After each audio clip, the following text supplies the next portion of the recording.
Days Confused. Slacker. Before Sunrise and Before Sunset. Me and Orson. A Scanner Darkly. I was like, what? Newton Boys. Tape. Suburbia. Waking Life. Before Midnight. Bernie. School of Rock. And then there's the Bad News Bears.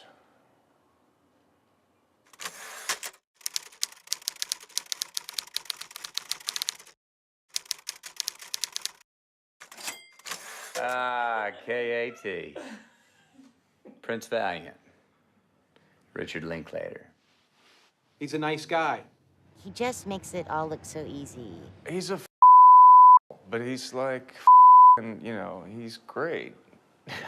Rick, as a director, kind of sneaks up on you. He's a sneaky Shakespeare. Very wise and very laid back. He's onto something special that's unique to him. He's just a regular dude. There's nothing about Rick that's ugly.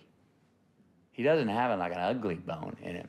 He really just gathers people around with his mind somehow. It's weird. That's one of the most inspirational things about his career is that he is constantly changing and fearless in his approach to each project that he does. As soon as he knows enough about one thing, he goes on to what he doesn't necessarily know everything about, and he discovers it through his filmmaking. And it's really fantastic. He's just wandering around going from interesting thing to interesting thing, whatever piques his interest, and then nails it.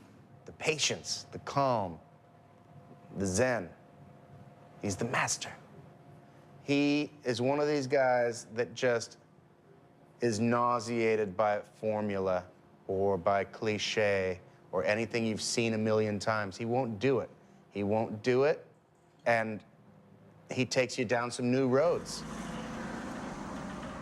I'm part of a generation of directors that basically came right after Soderbergh and Linklater and a bunch of independent directors who paved the road for American independent cinema. He opens with this film, Slacker, that is unlike anything I'd ever seen and probably unlike anything most people who saw it had ever seen. He got his friends out, he had some ideas, he threw them together as roughly as he could. He wasn't really a filmmaker at the time. You know, he was a philosopher who chose celluloid to do some funny and interesting stuff. You just kind of stream of consciousness, and that's what Slacker does. You meet this boy in a taxi cab, and you're like, okay, I guess the movie's about this guy who had a weird dream. And really, he's setting you up for the whole movie. He tells you what you're about to see, and it's beautiful because that's the director, Richard Linklater. Every thought you have creates its own reality. You know, it's like every choice or decision you make, the thing you choose not to do fractions off and becomes its own reality, you know, and just goes on from there. I was running a little independent theater company, and one of the guys in the play that we were doing was in Dazed and Confused. His name's Anthony Rapp, and he's a great actor. And Rick came to see Anthony in our play. And before that had happened, before Rick came, Anthony said, hey, you want to go see an advanced screening of this movie I'm in, Dazed and Confused? It's the guy who directed Slacker. And I was like, yeah, okay.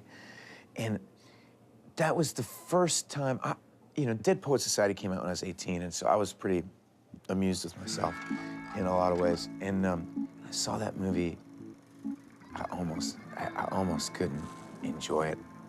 I wanted to be inside that movie. I wanted to be that movie. I was so jealous.